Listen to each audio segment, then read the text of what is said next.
Naoperahan na ang isang overseas worker sa Israel na kritikal ang lagay sa gitna po ng giyera kontra Iran. Nakatakda na rin pauwiin sa Pilipinas ang higit 20 pang Pilipino doon.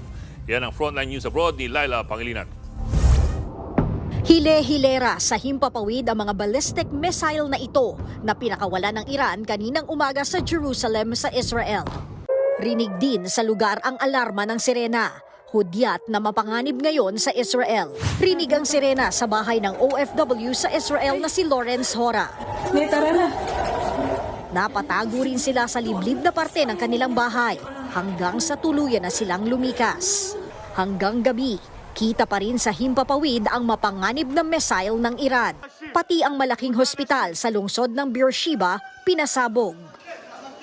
Gumanti naman ang Israel, kung saan pinasabog nila ang humanitarian NGO na Iranian Red Crescent Society.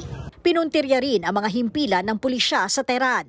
Sa video namang ito ng Iranian state media, napatumba ng Iran gamit ang kanilang air defense system ang drone na pinakawalan sa kanila ng Israel.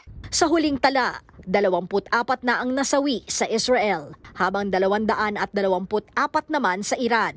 Una nang giniit ng Iran na ang Israel ang nagsimula ng gulo nang bombahin ang kanilang nuclear site noong June 13. Binaka pa na rin ng bansang Yemen ang Iran. Maging ang Iraq ay nagpadala na rin ng tulong medikal para sa mga sugatan na Iranian. Ayon naman sa Embahada ng Pilipinas sa Israel, nasa 150 Pinoy na ang nag-request na mapauwi dito sa bansa. 26 sa kanila ay nakaschedule na para umuwi. Ngayon ho, nag-check ho kami kung meron ho mga lugar na tinamaan at kung kumusta po yung mga kababayan natin. 21 government officials naman ang stranded sa Israel, kabilang ang 2 party list representatives. 7 Pilipino naman ang sugatan matapos tamaan ng missile ang kanilang tinitirhan sa Israel. Naoperahan na rin ang isang kritikal na OFW, pero wala pa raw siyang malay.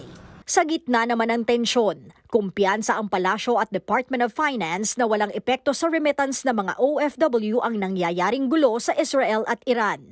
Ang mas dapat bantayan nila ay ang presyo ng krudo. Malamang po talaga ay magkakaroon ng pagtaas sa presyo ng krudo at maapektuhan mas malamang ang household consumption at ang economy